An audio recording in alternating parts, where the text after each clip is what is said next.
פלפל אדום מתוק, שלא יהיה חריף באצבעות, קורקום, שמן, וכאן קפה, נס קפה, שהמלסתי עם מים פושרים. אני פשוט יכולה לטפטף על הדף טיפות,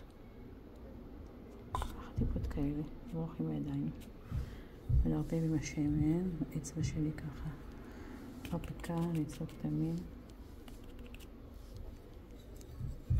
ובקורקום, פשוט סתם תמיד בהתחלה, בצורה כזאת אקראית. נשחק כך עם האצבעות, נקפל את הדף לשניים, נניח דף נוסף, נניח ולברוח את היד ככה, שימרח. עכשיו יצאנו בצורה כזאת, נחכה שיתייבש קצת. נוכל לקחת טוש חום או טוש צהוב, וכתבים שנוצרו ליצור עלים.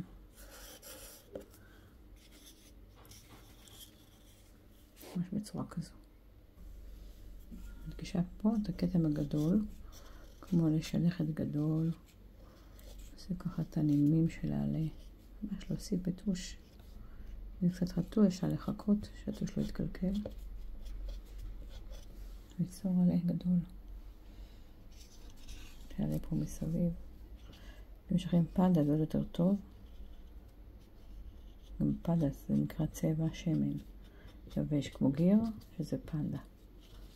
פנדה עשויה מצבע עם שמן. תכף אני אראה לכם שאפשר להוסיף צבע פנדה, אם יש לכם בבית. לקחתי צבע שחור, אני יכולה גם להדגיש פה. עוד עלה. צבע כזו.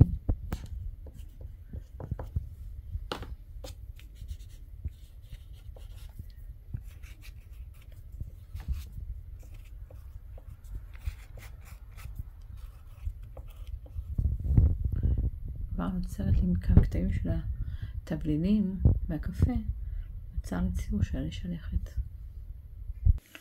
כך תוכלו בעצמכם ליצור עם התבלינים בבית, עם קפה שנשפך, ליצור יצירה מעניינת של שלכת עכשיו. אם יש לכם עוד צבעים בבית, אז תוכלו לעשות רקע קצת כחול של שמיים, עם עננים באפור מסביב.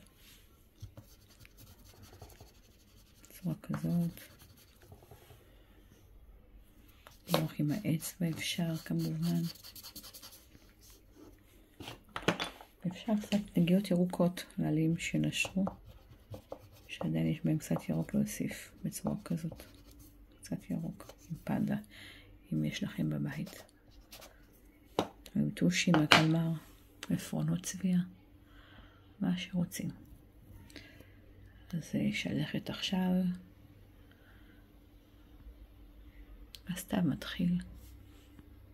לשיעור הבא תוכלו לאסוף עלים כשאתם יוצאים לטיול ליד הבית. במעלים היבשים שנאסוף, נוכל ליצור יצירה מעניינת נוספת על סתיו. אז יצירה נעימה.